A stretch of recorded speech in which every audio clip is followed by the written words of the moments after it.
You know, when people ask me what really makes a company successful, my answer never fails to surprise them. And that's because the single biggest factor in their long-term performance is not about their strategy or their business model or marketing. It's not about chasing profits or growth. It's about having a healthy company culture.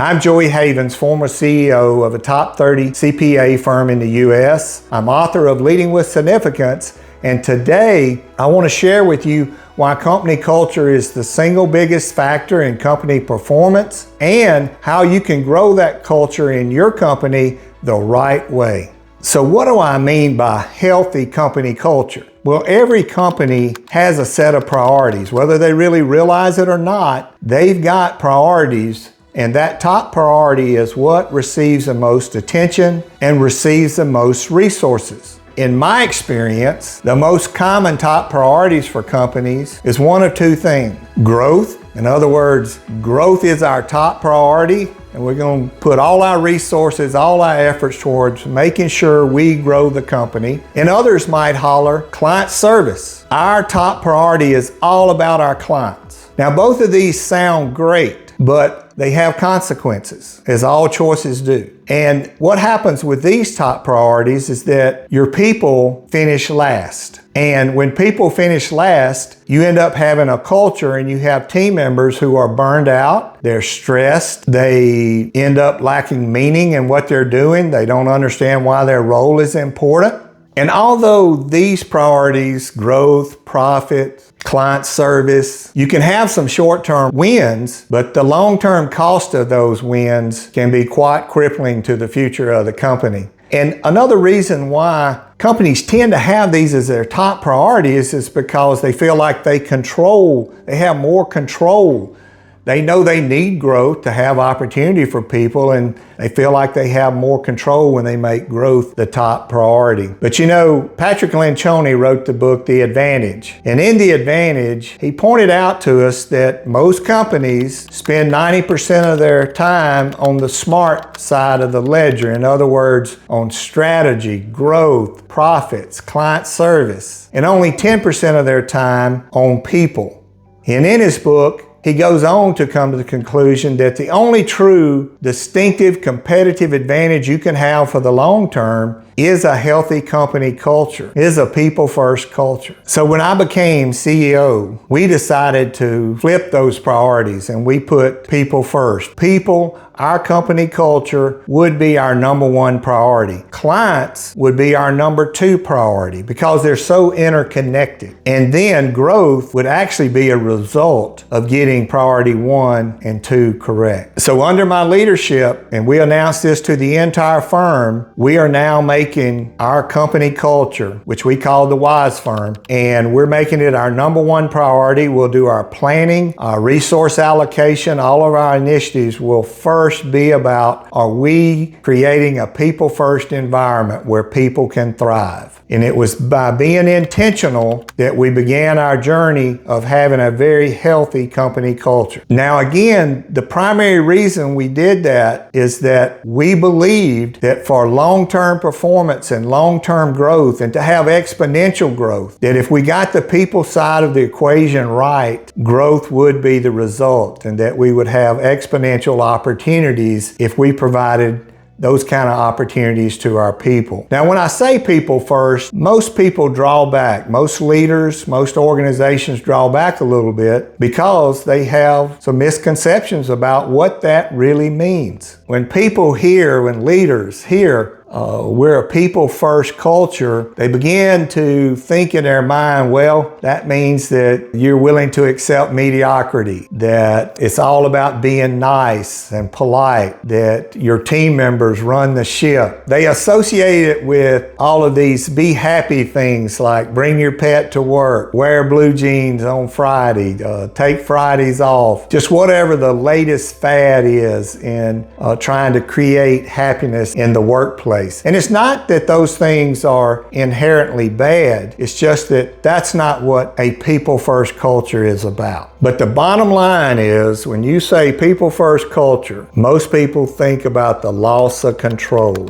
and nothing could be further from the truth. So let's talk about what a healthy company culture really is. What is a people-first culture? So the short answer is all about creating an environment where team members can thrive both in their career, in their personal lives, and they can really seek their full potential. It's about a challenging environment where they're challenged to be the best they can be. It's an environment where they feel safe being who they are, and as a result, they're creative and innovative. A people-first culture is about providing the team the resources they need to reach their full potential. And the beautiful thing about this is the result is right where we started this conversation. It's about sustainable growth. It's about long-term sustainability. And that's exactly what people-first culture leads to. It leads to better client service. It leads to better growth. And in my opinion, when you get it really right, when it becomes magnetic, it leads to exponential growth. Growth beyond anything that you can imagine, because of the factor of people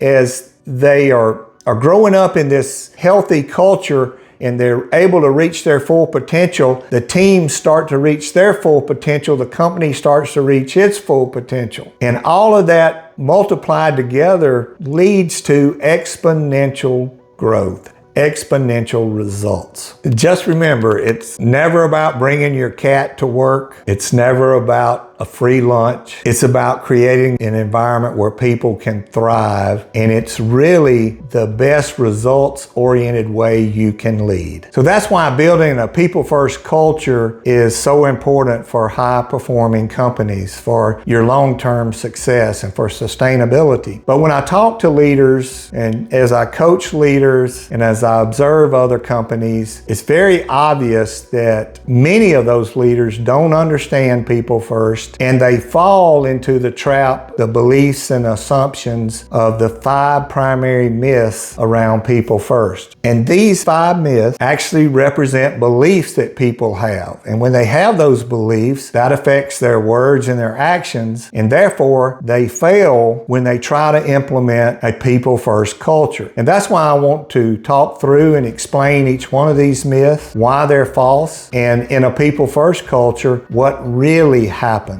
and why it's so dynamic and so powerful. So let's do just that. Let's jump into the 5 most common myths around people first culture. Now, the first myth that we'll talk about is the myth that you can't set high expectations, have high standards in a people first culture. Probably the best way for me to illustrate this myth is I was coaching a very talented leader, and she was absolutely an advocate of people first. She believed in the power of that, but she struggled to set expectations. She struggled to have clarity around the goals and the expectations for the team. And over time, her team struggled, and they were not a high performance team. And it was because they were being too nice. And as we coached through that and worked through that, and she began to meet with her team and set clear goals and clear expectations, their performance rose. People actually got happier. People performed better. There was more collaboration. And that's the real insight to this, is that people actually crave to know what the expectations are. They want to be part of a challenging environment where they grow. They want to grow. They want to learn. And they don't run away from high expectations. And so in a people first culture, it's about how you go about setting those expectations. So a people first approach, setting those expectations, is a little bit more like a dialogue, a conversation, because we want our team members to not only understand clarity around the expectation,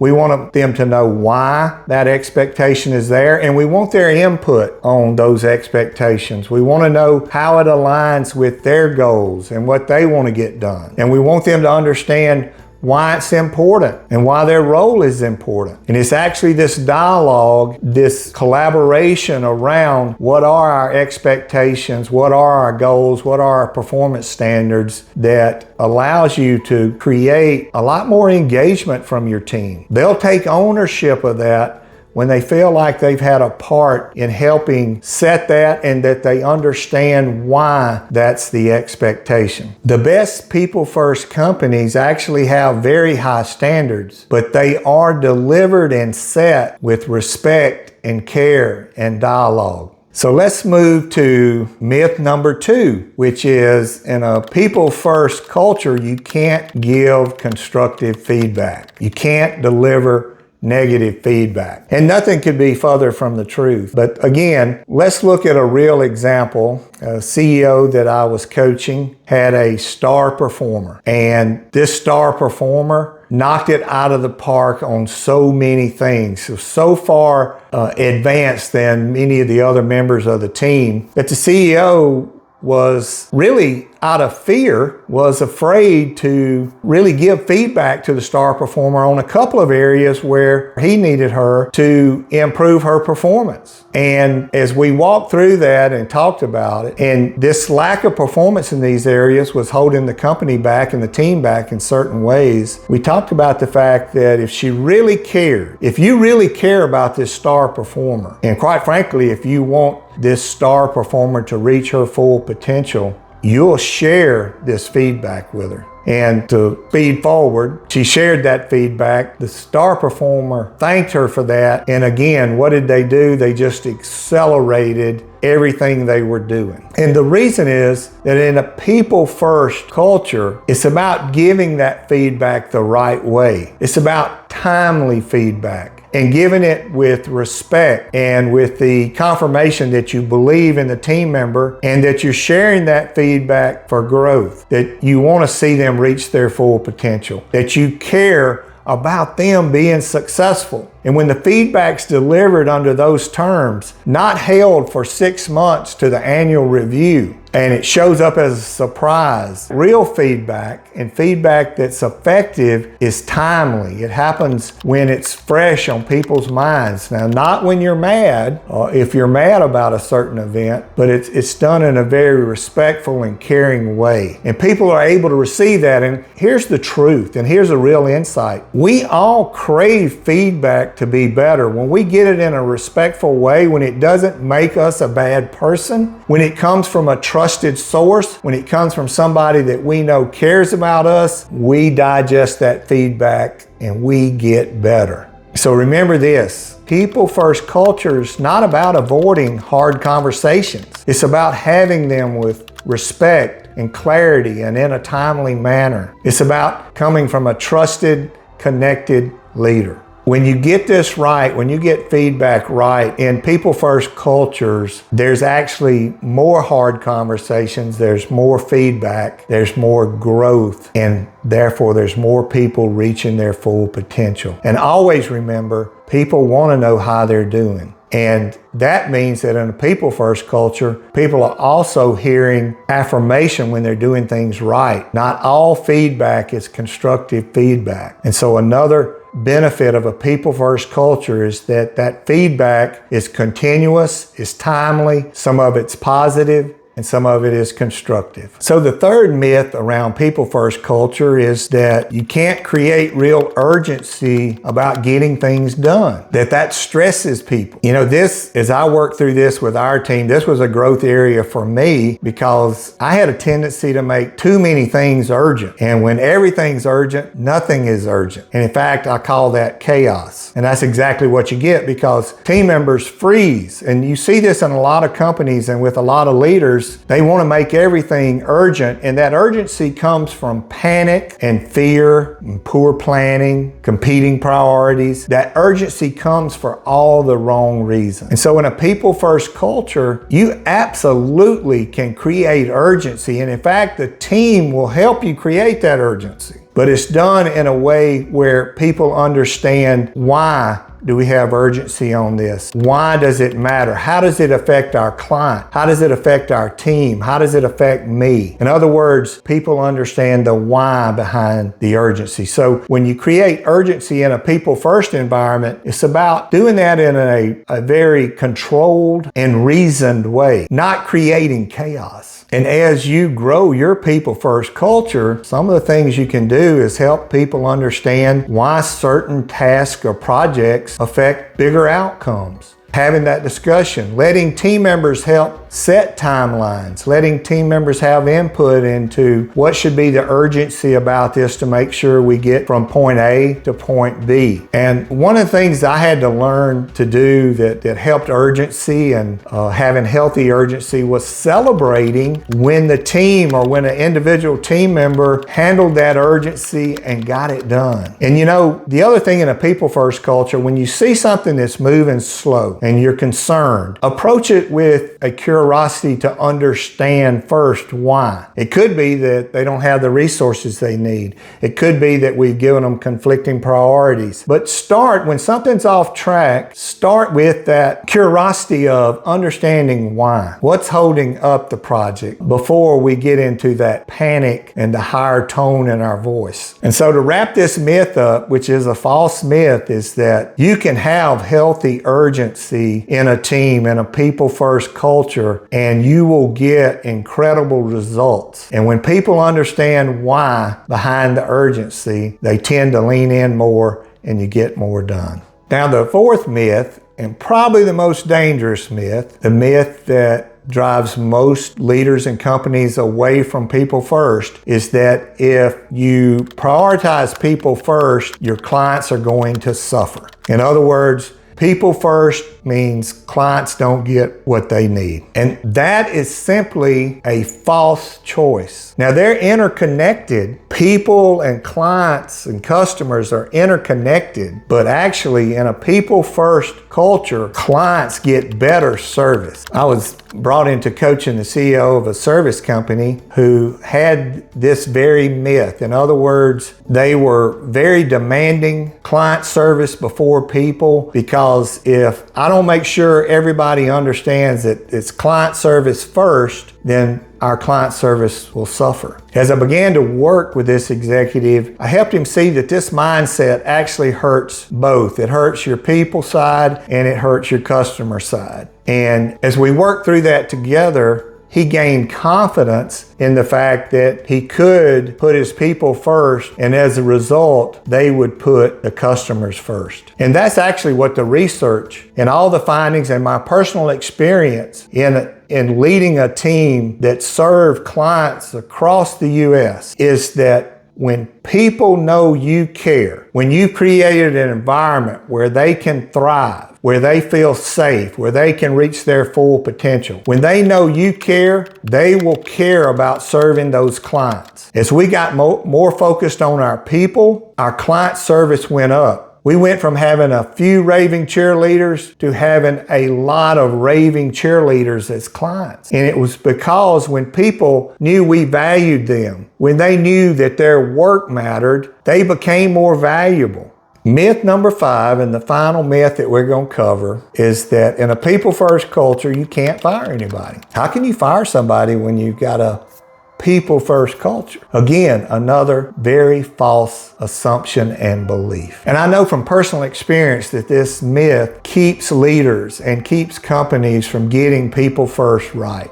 In our company, one of the first things as we started that journey of being people first, top priority, is we had leaders that were reluctant to make people decisions that needed to be made. So we had to revisit on that. I just recently was engaged with a CEO who had an employee that was not performing, and they had been through numerous sessions. And because the CEO had personally recruited that person to the company, they felt an obligation to just hang on. They cared about that person as an individual. They knew them personally, and so they couldn't bring themselves to make that decision. And so we had to sit down and visit what's really going on here. How is this affecting your team? How is it affecting the overall performance of the company? And what is your role as a CEO if you care about all of those things? And so you absolutely, in a people-first culture, you make hard decisions. You absolutely have team members that do not need to be team members. Now, in a people-first culture, that moment of truth, when you have that hard conversation, is supported by a lot of care. For example, in a people-first culture, that person has been coached, they've been mentored, they've received feedback, they've got clarity around what the expectations are, and they've got clarity around the fact that they're not meeting those expectations. They're getting timely feedback, not feedback that came 6 months later. So one of the things that you have in a people-first culture when you're at that point is you know this person has received the resources, the coaching, the mentoring. They've had the opportunity to step up. Your team has expressed belief in them. You've delivered feedback with care, and they're just not measuring up. And so when you have that conversation, it's not about making them a bad person. It's about simply being not aligned. You do that with respect and care. And I always encourage you to do it with generosity. Give that person a safe landing place. Be generous. Help them make that transition, whatever that means, and it'll be unique for each individual. But that's part of a people-first culture because your team is going to see how you treated that individual. Also know this has happened literally hundreds of times, whether I was involved in the decision or coaching through the decision or made the decision. When you make those decisions, it actually gives new energy to your team. Your team already knows that person's not carrying their weight. And if I've heard anything from other CEOs and leaders, it was, Joey, I should have made that decision a year ago. I've never had a CEO come back and say, I wish I hadn't made that decision. Our insight around this myth is being people first doesn't mean you keep people forever. It just means they may grow and reach their full potential in another organization. And you never want to be responsible for putting more stress on your own team. You don't want to be responsible for letting your team down by not holding each and every team member to those high expectations. That's how you build a healthy culture in a company. That's why being people first is so important. And we've looked deep into the 5 myths that trip so many leaders up when it comes to being people first and establishing a healthy company culture. But here's one thing, if you want to be that leader that transforms your culture or helps lead that transformation, if you want your culture to be a people-first culture, we have to own the fact that we have to be better leaders. And in fact, think about this. If you're truly an effective leader, you realize that you never arrive. We are always learning. We are always growing. And that's why I shot a video a few weeks ago that's all about that growth as a leader. So if you want to watch it, just click on the thumbnail on this screen. All right, that's a wrap. So thanks to everyone for watching. I really do appreciate it. Do me a favor and hit that like button. If you want to continue to receive magnetic insights about leadership and some of the wisdom I've learned in serving as a CEO, I would encourage you to hit the subscribe button. Think about the comment section. Share with us how these myths have played out in your workplace culture, because this is all about sharing together, growing together, remembering that as leaders, we never arrive. We're always learning and growing. That's what we want to do on this channel, is grow together. And so thank you, and I'll see you next time.